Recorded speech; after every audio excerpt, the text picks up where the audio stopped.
All right, thanks for the introduction there. I think I may win the prize for farthest traveled to come to this conference, unless there's someone here from New Zealand that I haven't seen. Pretty long flight, but I'm very happy to be here, and I want to send my thanks to Lenore and to the rest of the team. This is a very well organized conference, and I really like this size of conference. It's small enough you can get to know most of the people, and it's been a real joy so far. And hopefully you guys are enjoying it as much as I am.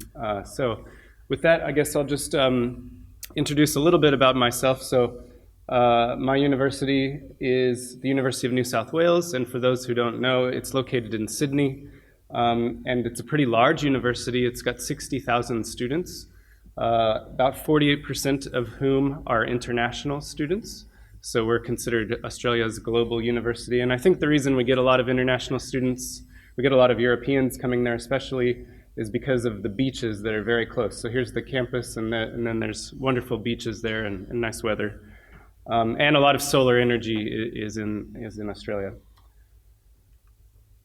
So just some pictures, you know, we have the Sydney Harbor and everything. So if anybody's interested in doing a study abroad or a visiting academic or something, we're always taking people there. So you can see some of these sites if you come visit us in Australia.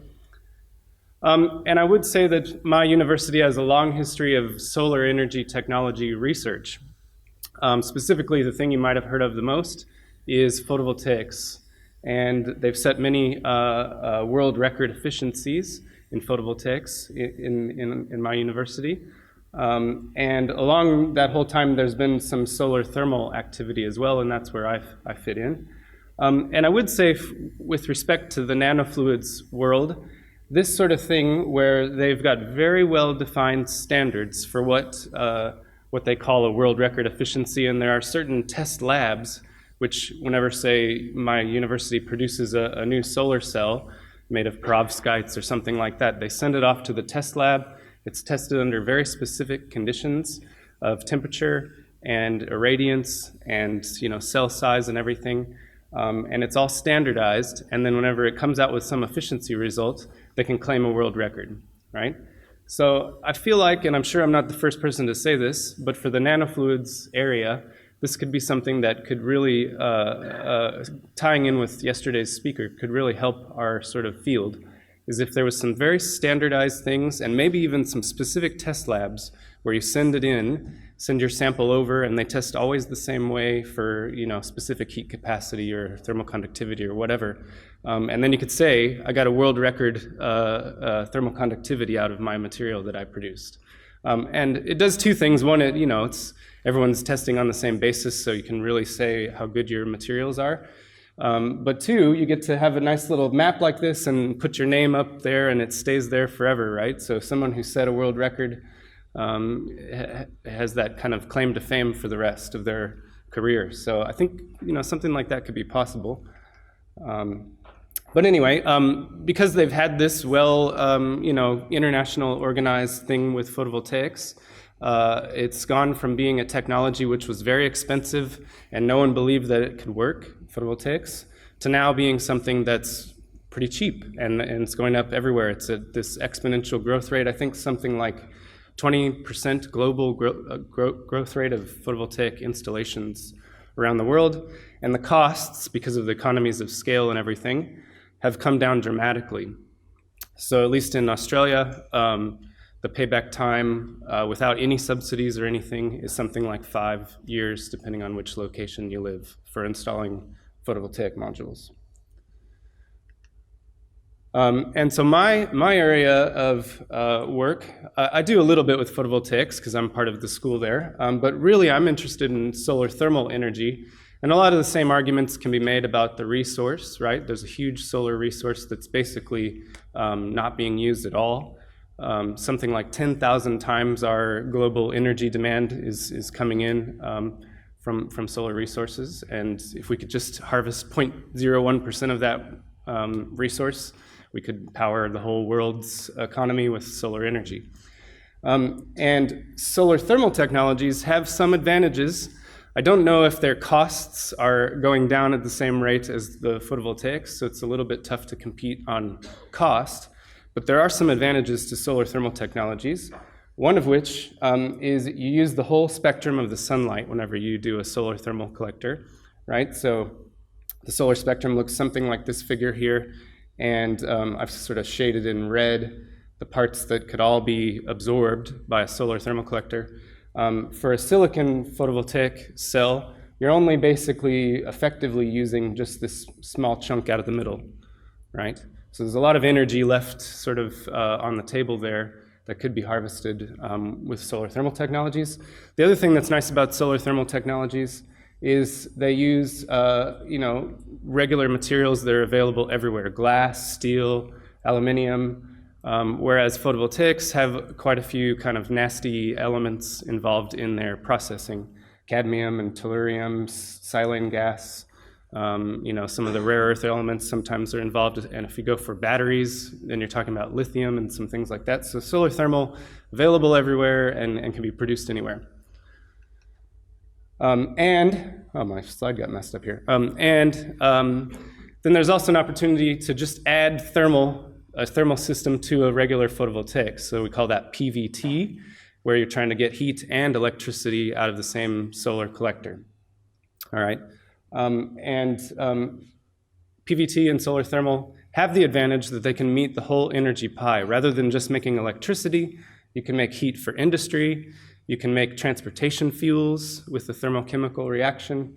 There's a lot of opportunities, and basically can make the whole energy pie with solar thermal technologies.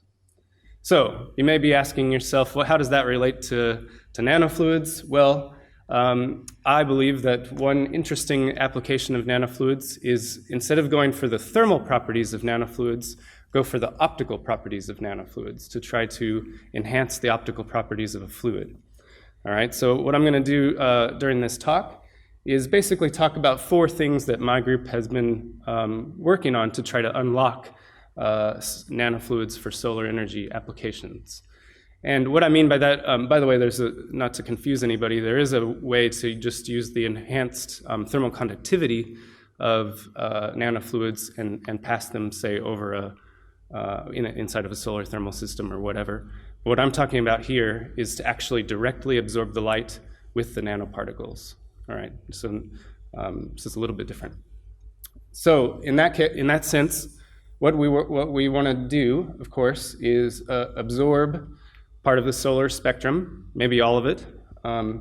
It can be either broadband, which is all of it, or selective, just trying to get a certain part of the sunlight. Of course, we want everything to be stable in the nanofluid world, and I'll talk a bit about that. And another interesting thing that not too many people think about is controlling the emission. So radiative heat loss can be a killer for solar thermal systems.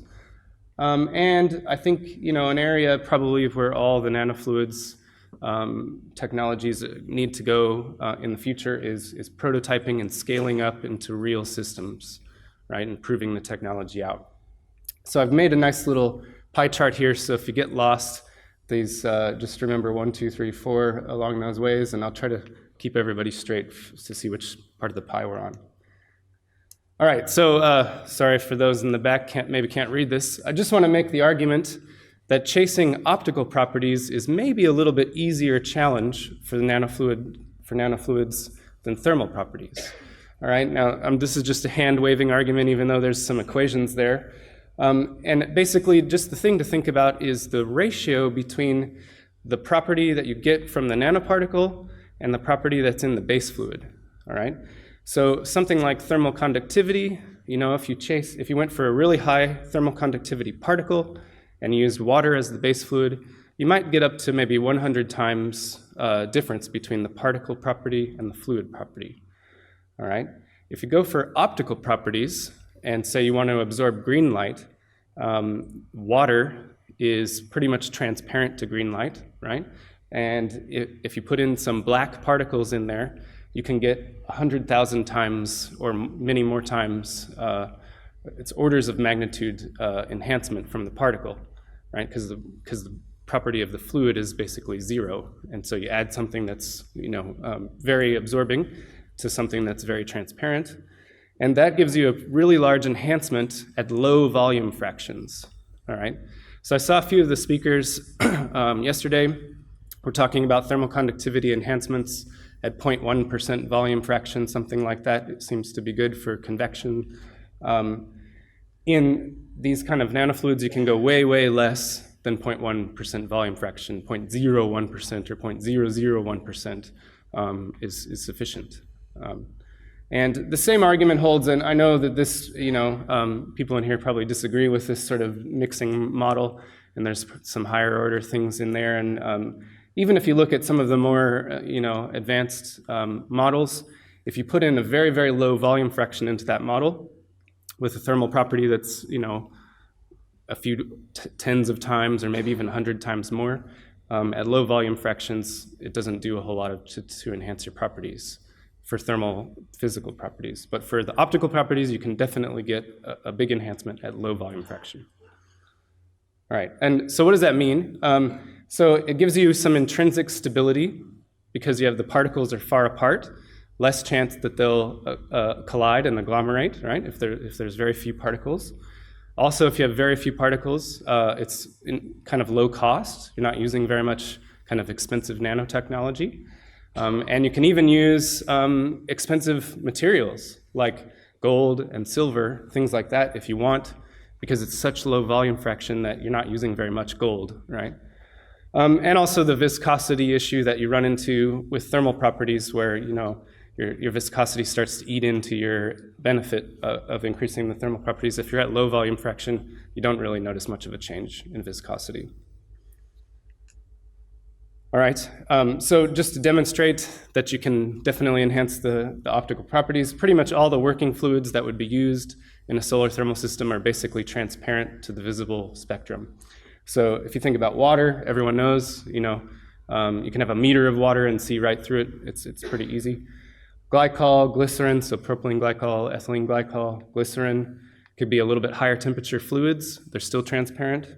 Oils, synthetic oils, there's some synthetic heat transfer oils that are used in solar thermal technologies like thermanol. Very transparent, although they have a tendency to turn yellowy color and lose some of their transparency over time, which is oxidization. And these ionic liquids, which are also low temperature. I heard some talks yesterday about ionic liquids. And molten salts, which are very high temperature and used in solar thermal systems, are also usually transparent. Right? So adding something in there to absorb the light, some small amount of particles, you can drastically change the optical properties. And I'll leave it to the speaker this afternoon to talk about me theory, about why that's possible. So there's basically two ways to tackle this. One way is with a broadband absorber, so that's something that's black. All right? So this work, this little figure here was one of maybe the first journal papers that I made as a PhD student, where I just looked at graphite particles suspended in water at different concentrations. So the blue line down there is the water extinction coefficient, right? And the peak of the solar spectrum is this yellow thing. So you saw it on the previous slide. The peak of the solar spectrum is green light, something in the green. And water, at the same place where you have the peak of the solar spectrum, water is the least absorbing, right? It's got the least extinction of light. And by adding in some, say, graphite nanoparticles or something else, you can drastically change that. So you can see the orders of magnitude that I was talking about on the previous slide. You go from 1 times 10 to the negative 4, as the water's extinction coefficient, all the way up to, if you use something, let's see, let me pick out one. 0.0025% is the green one. So you have something like 4 or 5 orders of magnitude change in the optical property. Now, it doesn't hold at all for long wavelengths. At long wavelengths, the water is actually pretty absorbing. And as you get long wavelengths, it almost doesn't matter what kind of particles you put in there because the water is doing the absorption. Just for the visible part of the spectrum is where you're going to get a big enhancement. All right, the other choice, different than this, is to try to use something that's a little bit more selective and only absorbing parts of the solar spectrum. So rather than just trying to capture the whole thing, you might send some of the light off to a photovoltaic cell and keep some of the light back as a thermal absorption for heat application. Also, I've seen several papers in the literature that try to use metal oxides, which are naturally white in color and scattering, and they try to use those in these types of systems. And there might be some case for a selective absorber there, but definitely they won't work for broadband absorbing because they scatter the light, and you can see this white wall is not absorbing light very well at all. It's reflecting it back to your eyes. The other thing that you can do before I move on is you can change the path length. That's another way. So if you have say a very low concentration, but you use a long path length, so a thick absorber, then you can still absorb the light by the time it passes all the way through the liquid. All right, so what does this come down to? So basically, in my thinking, it's just an engineering design problem. All right, and there's several sort of degrees of freedom to think about. Of course, the one that everyone here is most familiar with is what kind of particles would you choose? What kind of nanoparticles might you choose?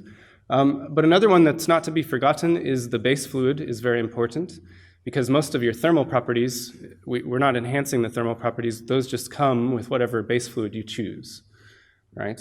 So whatever thermal conductivity of the base fluid is, you add 0.001% of nanoparticles, you don't change the thermal conductivity. So you still want to get a good base fluid, because it's still going to be a thermal application. The cover is important here. So you're going to have to contain this fluid somehow. And actually, because the cover is in between the light and your absorber, basically, it's also important in this situation. So I'll talk a little bit about that as well. It's not exactly nanofluids, but different kinds of covers are needed for nanofluid collectors. All right, so just to say about this photovoltaic thermal application, so there are a lot of commercial technologies out there. You can buy them off eBay or something like that, or Alibaba, if you want, for your house, where you basically buy a photovoltaic module, and then it's either got some water or some air that goes behind the module to get some heat out. So basically what happens is the excess heat that's sort of absorbed in this system can be removed with a fluid and taken to do something useful, such as heating your water or heating a building. All right, and these things, for those that do heat transfer research, you'll notice that they're very well connected thermally, right? So you're pretty much going to operate about the same temperature, your photovoltaic cell and your fluid, although there's a little bit of a temperature drop. And so you can't whenever you kind of connect those two things thermally, you're sort of stuck operating in the same temperature. So it is desirable, of course, in a thermal system to get to higher temperature. You have higher thermodynamic quality of the outlet. But as you raise the temperature, if these things are connected, then your photovoltaic efficiency starts to drop. Okay, so there's sort of a negative trade-off there. But if you can use the fluid to cool the PV cell, then you get a little bit of enhancement in the efficiency. Just the fact is you don't get much useful heat that way. And PV efficiency drops about 0.5% per degree Celsius. And the other thing, of course, your hottest temperature is going to be in the place where you don't want it, in your PV cell, and then there's a temperature drop down to your fluid, and you can't quite get the full temperature out of there. And so you're limited in this system to definitely less than 60 degrees Celsius. So the nanofluid approach to sort of overcome this is to separate those things thermally and use the nanofluid as kind of like an optical filter, a liquid filter, where you pre-absorb parts of the spectrum that the PV cell can't use, and then you let the rest of the light shine on through to the PV cell, and then you can operate your nanofluid as hot as you want, pretty much. And you can, if you wanted, you could have a secondary cooling on your PV cell, or you could just say that since you've pre-filtered it, most of the energy that's hitting it now is turned into electricity instead of turning into heat. So you make some advantage there. And we've synthesized a lot of nanofluids for this application now. And pretty much nothing we've ever made has been more than $1 per liter. At least if you talk about the raw cost of the materials to produce the nanofluid. So it's a pretty low cost way to do this, all right? There's other ways. You can use like selective mirrors that bounce certain parts of the spectrum back to the PV cell or whatever you want. There's a lot of other ideas here, but they're all way more expensive than nanofluid system. I think nanofluid system has a huge advantage in terms of cost for this PVT stuff. So the approach that we finally settled on, this is a few years worth of work that's culminated in this project. What we finally settled on is these kind of suites are basically our guiding principle. You can see these kind of suites have, I don't know if you guys have them here in Spain, but they have chocolate in the middle, which would tend to melt if it heats up. And they're coated then with this candy shell, which keeps them in their same shape and doesn't allow the chocolate to melt in your hand, and you get still the nice sweets in there. So for our nano materials, we kind of determined that nano discs are actually the best for this application. And if you just let discs heat up, they'll eventually turn to spheres to reduce surface energy, right? But if you put a protective shell on the top of them, it keeps them in their perfect shape, which is a disc, and it keeps them a little bit from agglomerating and helps the stability. All right, so you can imagine that these things, if they were just chocolate, they would all melt together and agglomerate, and you'd have a nasty chocolate mess. But since they have that protective shell, it keeps them a little more stable, right? Another thing that I like about these is they're all different colors, right? You can make these kind of candies all different colors. Same thing with the nanoparticles. You can make them absorbing for all different parts of the spectrum. And so they actually come out nice, pretty colors as well.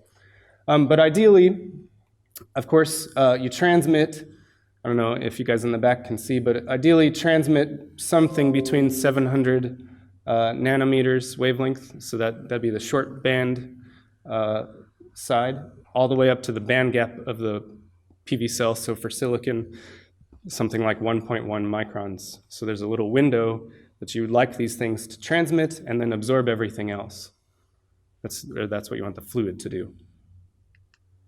So it looks like this. So again, the solar spectrum. The ideal window here for transmitting light is this kind of purple box that I've shown. And it doesn't match perfectly with with the PV response curve, which is this black one. So that's a silicon PV response curve. So you see here's the band gap. So anything longer wavelength than that, the silicon PV cell does nothing with it. And actually these shorter wavelengths, even though the silicon cell can make electricity from that, there's too much energy there, and a lot of it's turning to heat, right? Because the photons have maybe 3 times as much energy as what the sort of band gap will make in terms of an electron. So that's what we were trying to do, is basically make a fluid which transmits in this window and absorbs outside of that window.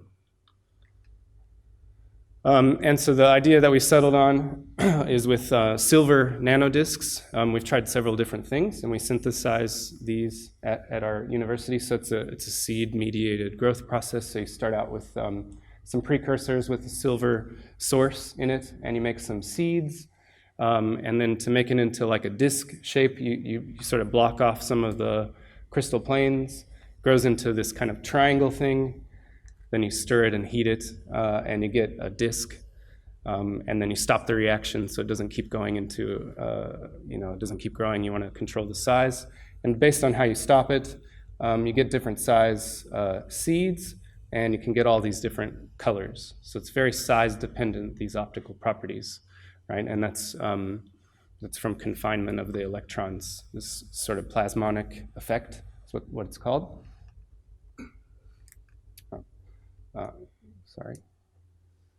And then we take these seeds and then we turn them into discs by just letting them sit around under temperature. So this is all like cooking, right? You got to do everything in the right order at the right temperature. And we saw some wine making the other day. It's got similar things where, control the temperature, you mix it, let it sit for a long enough time, and it becomes good. If you do it wrong, you get junk, and it's all over the place. But if you do it right, you can get a pretty controlled, sharp absorption peak out of these things. And then we put on the protective shells. So that's we've tried a few different ways to put on the shells. The shells are probably the hardest part, getting the shells on there. So you need some linking agents to make sure that they go on there. And you don't want to put too much, so these are silica shells. You don't want to put too much of the silica source in there, or else the shells will become particles by themselves and not coat the discs. So it's, again, just the right amount of ingredients and the right amount of time. You want it to be kind of slow, and you can produce these nice discs coated with shells. All right, and that's it does, the shell, by the way, does give a redshift to the particle. So the shell is changing the optical properties by putting it on. But if you pre-design the particle to account for that, then you can still get the desired optical property in the end. And even if you're a little bit off in the properties, or if you kind of broaden your distribution a little bit of the absorption, it's still better to have the shell because it adds such durability and stability to the system. If you don't have the shell, they break down pretty quick upon heating, which I'll talk about a little bit more. All right, so so the advantage of doing this kind of thing, and it's not just, we went for silver nanoparticles just because we thought it was a little bit cheaper than gold. Gold can be done like this, and some other metals can achieve the same result. And you basically have tuning based on the size, so you can tune them to have their absorption peaks, something in the blue light, I don't know why that's purple, 410 nanometers, all the way to red light if you want. So here's you can also do this kind of stuff if you want to capture the long wavelengths. Another good material for going for long wavelength absorption is gold nanorods in particular. And the longer the aspect ratio of the particle, the more you'll get into the longer wavelength absorption. So controlling the length of the rod relative to its diameter is very important. So and then there's a lot of other higher order things, like the geometry of the caps on the top of the things make a big difference to the optical properties. But a lot of these things, it's a little bit trial and error. I mean, you can model the optical properties if you want, but you always get some distribution of particle sizes. It's very hard to get all the same size, although we try to do self-assembly kind of structures. You still get some distribution of sizes in the end. And so it's never perfect. So what you end up getting in terms of the nanofluid property is something like this. So here's, again, this kind of red line. That's the PV response curve for silicon solar cell. And the nanofluid that we can produce has a transmission something like this. So you can see it's not perfect. If it was perfect, what it would do is it would be 0, and then it would go straight up to 100% transmission all the way across and back down. And what we end up getting is a little bit of absorption or scattering of the short wavelengths. Not a perfect cut-on, and it only goes to maybe 80% transmission, so we're missing out on, say, 20% of potential energy going to the PV cell. And then it starts being like water after that. I mean, this peak is from water, and you don't quite get all the way down to 0, so there's some missing energy there if you integrate under that as well. But it's pretty close, all right? And for the cost, we think that's a pretty good result out of there. And this little dip here in the middle is a water dip, so there's water here. And you can't get around that. If you use water as the base fluid, you're going to get the absorption from the water. Anyway, we've been testing a lot of these fluids, so I don't know if these are ever going to be commercially viable, but you can design these nanofluids to match with other kinds of PV cells. So there's gallium arsenide PV cells, which have quite a bit different band gap, right? Instead of at 1.1 microns, the band gap's like 900 nanometers. So we designed fluids that sort of match with that. It's, again, you're getting some transmission of things that's short wavelengths that's maybe not desirable, and some transmission of long wavelengths, so it's not this perfect sharp cutoff that you can get with some other optical elements, but for the cost, it's a pretty good match. can design fluids to match with germanium cells and any other kind of cell. So we can just control these properties by controlling the size of the particle, the shell thickness, things like that. I should also say, and I'll get into it a little bit more, you can suspend the particles, of course, in water or in oils or other things. If you start having a long wavelength, like germanium's got a band gap that's very long compared to silicon, you can't use water anymore because the water will start absorbing a lot of the long wavelengths. So this one was dispersed in PG1. It's a synthetic heat transfer oil. Okay, so we're switching topics now. So how to make these things stable, right? I think by now, certainly it's easy to make a broadband absorber, just add some black particles to whatever base fluid, and it's possible to control the selective absorption, as you saw in those previous slides, although it's not perfect, it's pretty good. So the real trouble is stability. So you may remember that I said you get a stability advantage because you have such low volume fractions of particles, but you add stability challenges because these things are going to be operating at pretty high temperatures, right? So you really want a useful, especially if you separate the PV and the thermal, you might want to go over 100 degrees Celsius for your operating temperature. In fact, it's even desirable, I think, for some industrial process heat applications to get up to maybe 150 degrees Celsius. So if you're going to do that, that's something that not too many nanofluids researchers are looking at 150 degrees Celsius. I'm sure there are some. But we wanted to make these things stable to pretty high temperature. Even though there's low volume fraction, going up to those high temperatures adds some challenge. The other thing that's important, and I'll talk about it a little bit, is if it's going to absorb the sunlight directly, it's going to be exposed to UV light. All right, and UV light, and particularly in some of the ideas that we've had, we're going to concentrate the sunlight, and so you have concentrated UV light. And anyone that's spent too much time out in the sun, you know that UV light's damaging, right? And UV light can kill functional groups, certainly any organic bonds, carbon-carbon bonds, carbon-oxygen bonds can be broken by UV light. So that was the next challenge of our work, I guess, is to see how stable these things would be for the application of solar collectors. All right, and so we went through lots of different ideas of how to make them stable. I'll just tell you a few of the things that we've done. So one way that seems to work pretty well, but it's not very low cost, at least not yet, and this one is in collaboration with some researchers at McGill University in Canada, is to do a plasma functionalization. Well, it's actually plasma growth and functionalization at the same time. So you start with a stainless steel mesh inside of your plasma reactor thing, and then you flow some gases in there, and you create the plasma.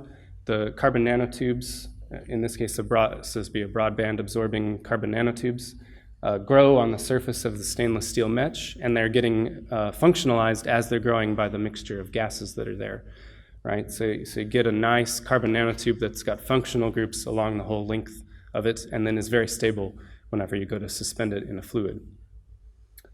So it gets these COOH groups, basically. And the guy there says that this stuff could be scaled to large scale. So again, for a solar application, you're going to need liters and liters and liters, maybe thousands of liters for a large scale system. So it has to be low cost. So this is potentially one way, but so far they just make little milligrams worth in each process. So it depends on the size of the mesh there. It's kind of expensive. Alternatively, there are other ways to produce the carbon nanotubes, and then you can go and functionalize them later, right? And basically the way that it works as a mechanical engineer is you try to damage the carbon nanotubes and then add back in the functional groups to sort of the damaged sites. All right, and there's many, many ways to do this for, say, a carbon nanotube.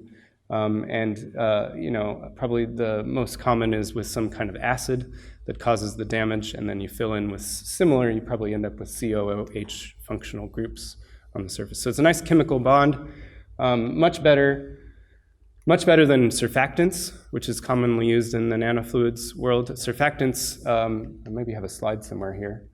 Surfactants don't stand up well to UV light. They don't go above 100 degrees. They degrade. So we can't really use surfactants for solar applications. So we have to do these kind of chemical functionalization. So we did quite a bit of thermal testing to see how stable these kind of materials would be. So for the carbon nanotubes, heat them, cool them, heat them, do thermal cycles, stuff like that, and then measure the optical properties. Right? The optical properties, it turns out that's what we're interested in, right? But also optical properties see a very small change in stability you can actually notice. And basically, once we got a good process going, controlled under nitrogen, blanket of nitrogen, we were able to heating under nitrogen, which isn't crazy by the way, for the closed loop of a solar system to have nitrogen always in there to keep it stable, because oxygen is the killer. So anyway, with that, we get the same, you can't really see the difference here because the same absorbance before and after heating. All right, that was in water. We've also put these kind of carbon nanotubes in propylene glycol, heat it to 150 degrees, and you can still get the same optical properties after heating. Thermonol, that's another, how many more minutes? 5 minutes. All right. So I'll just wrap it up and just say that the carbon nanotubes, pretty easy to make them thermally stable. Similarly, with these core shell nanoparticles, we've done these kind of thermal tests where we heat for 30 hours, which is good, but not anywhere near what a real application would be. We can keep the size stays the same, and they're pretty stable at the end. So stability, at least for thermal stability, is sort of possible to overcome. Now UV stability, that's the next thing that's important. And probably not many nanofluids researchers have looked at UV stability, but there are some standards for testing UV stability. So we built our own little UV tester, which has a UV lamp up here where you can't see, and sort of safely with little interlocks exposes samples to UV light. And you can do accelerated lifetime testing with this kind of system. So you put more intense light than what you expect in the application with some cycles. And you can basically, I put the wrong thing here, but one day in the rig is 1 year of exposure. And so we did a lot of these kind of tests with UV stability. And we basically found, to give you the short answer, that the shell is very important. If you don't have the shell, the silica shell that I showed, you get not very good stability.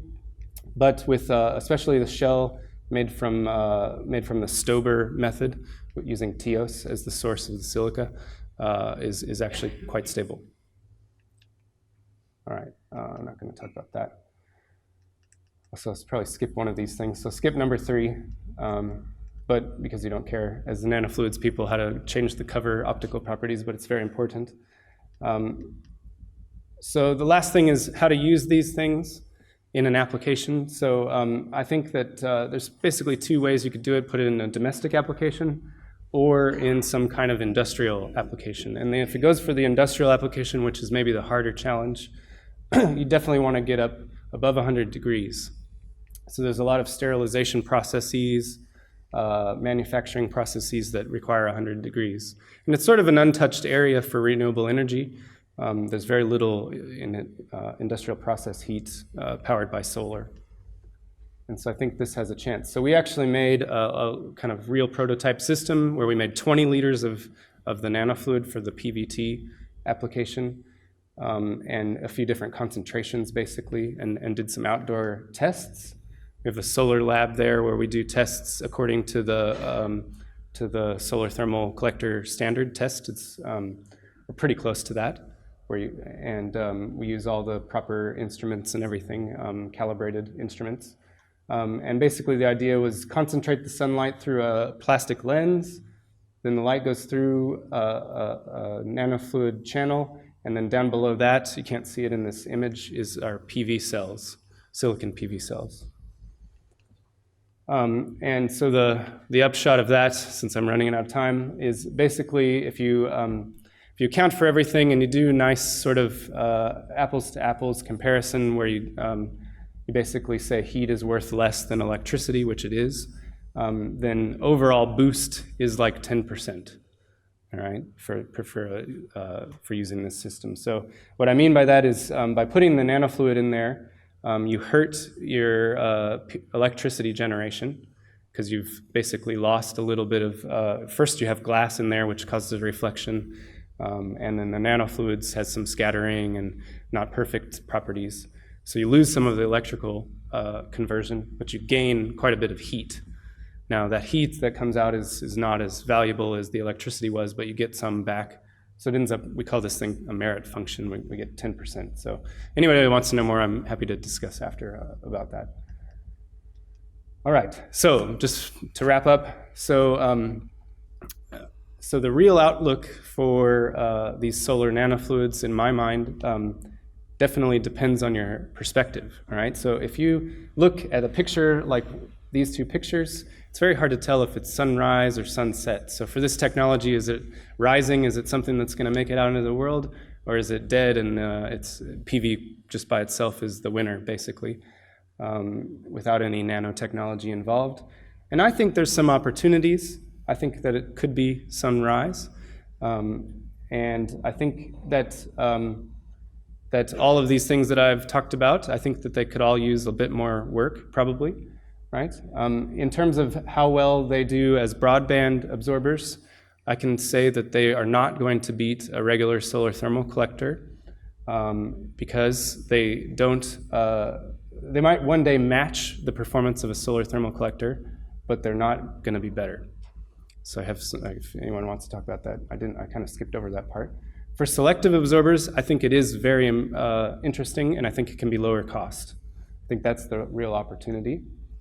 And I think it can be stable. Definitely temperature stability is possible, but UV stability is still a challenge.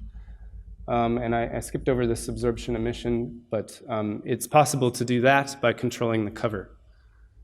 So it's not anything to do with the nanomaterials. And at the end of the day, a 10% boost is the best we were able to achieve.